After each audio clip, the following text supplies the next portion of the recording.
I found this CRT TV. It was $5, and I've heard this rumor that inside of these TVs are these gun mounts for the cathode ray. I don't know what it does. I know these things are dangerous. There's capacitors in there that, if they're working properly, they can store up enough electricity to electrocute you. But we're gonna bust it open and see if we can get these borosilicate cathode ray gun mounts out of the back of this cathode ray tube to see if we can use them for color. Before companies mix color specifically for artists to use, people would either mix their own color or scavenge it from wherever they could find it. So I am going to kind of go back in glass history and try the hard way. So I'm just gonna go to town on this thing. Those look shocky, those look kind of shocky. I don't want to touch any of those. Yeah, check this out. In there. That looks like bars of glass to me. They do just look white, which is the most boring color that they could be, but still kind of cool. Just get some panning electrical shots.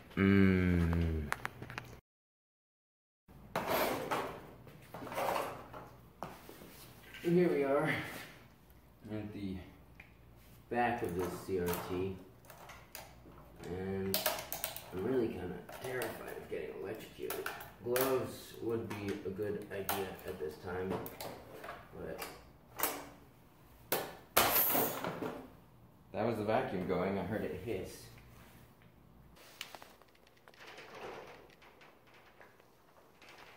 So you can see where the glass is broken.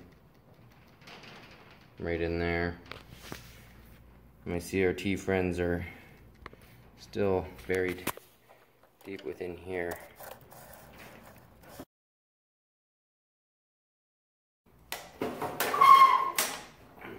Get me these scissors again.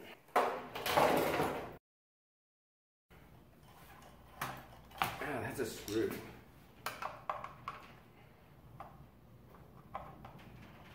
So sharp. Every single one of these connections is so sharp, and whoever designs this did not think about the poor people digging through the garbage. It's always something you should consider when you throw something away. I had to open a can of beans the hard way recently. God, it looked like some sort of torture device.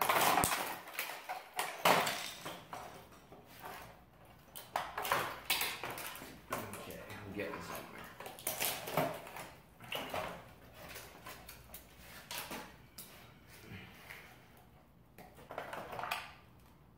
Well, there we are.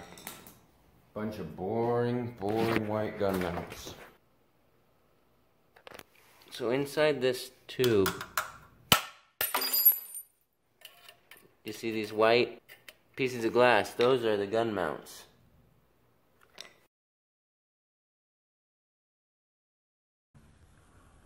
Did you like how I just smashed it off? I didn't even plan on doing that. That was pretty cool.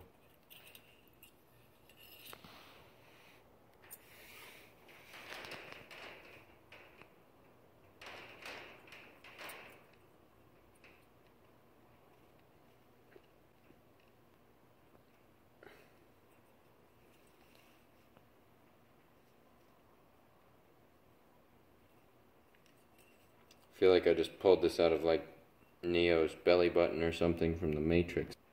Creepy little thing. Anyway, only a small amount of destruction for uninterestingly white pieces of glass. But there you go, I'll just put that on my bench. These are two different kinds of white glass. This is the one on the right is the Chinese striking white, which goes opaque just like the one on the left. But you can see that's pretty white down there. I mean, we'll see what happens. It might wash out a little once we mix it up. But here's some other glass colors and just a shot of my bench all burnt up but not too messy. I've found that there is metal pretty much inside of all of these pieces of glass. So what I'm going to do is go through and just crunch them off until I end up with lots of little pieces like that, and then I can melt those all together and mix them up. So this should not be that fun. Just taking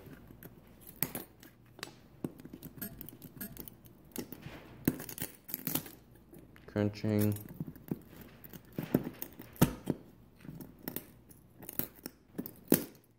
Basically just smashing it to what glassblowers refer to as frit, F-R-I-T, which is crushed glass. It can even be powdered colored glass. You can tell I'm having lots of fun. I was hoping to not have to do this. If you were wondering, this is not what I actually do with my life. Just so you know, this is just something weird I decided to do today because this TV has been sitting in my room since probably, I don't know, a really long time ago. And I just got sick of it being existent in my psychological space. So what a cool little thing. I love stuff. Next time, I will use gloves. Luckily, I am wearing safety glasses for this because there's not much I value more than my vision. Just touching this stuff is super sharp. That one was stubborn. But I'll just time-lapse this. There. Come on. There. I hear it bouncing off the walls. There we go. Well, I have made frit by hand. What a concept. Now I will sweep this up and use it in some future project. Alright, so what I'm going to do, heat up the end of this glass rod. Try to start sticking those little pieces together and just keep doing that until I have a decent ball of this glass so that I can start to mix it all together. This is a very impromptu video. I wasn't planning on doing this today. I was planning on making goblets, but like I said, that TV had just been in my life for too long. So it's big enough I can just roll it up in that powder and pick all that stuff up. There's those weird little springs in there. I don't know. I took a picture that I can show you guys, but I don't want to roll those up. I don't know what those are. So, hopefully those don't stick.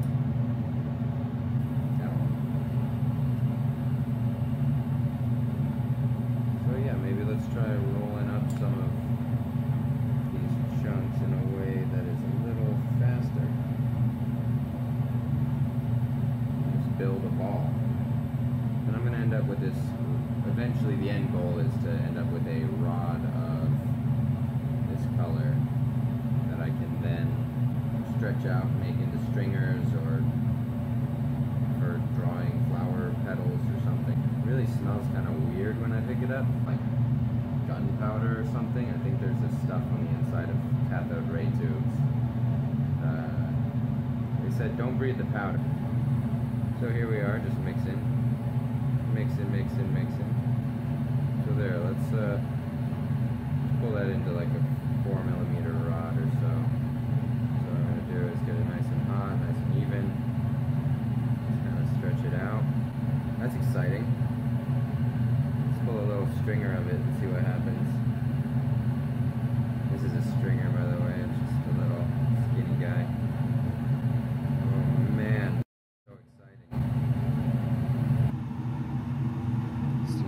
Kind of satiny. Right there, see that? The way it shines? That's pretty neat.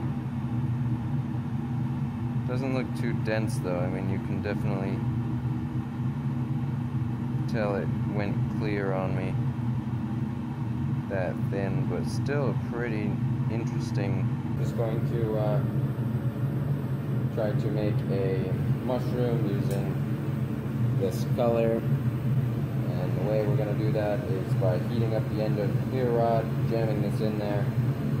It'll hit where the rod starts to be cold because I'm only heating up the end of it, and when it hits that, it'll mushroom out like a mushroom cloud. I'm excited to see that this color doesn't pop at all. Like, it hasn't exploded very much yet, which is unusual for whites. Pretty white, actually. Hope you enjoyed my first mayhem video. What a weird thing to do. If you want to click on something, feel free to do so.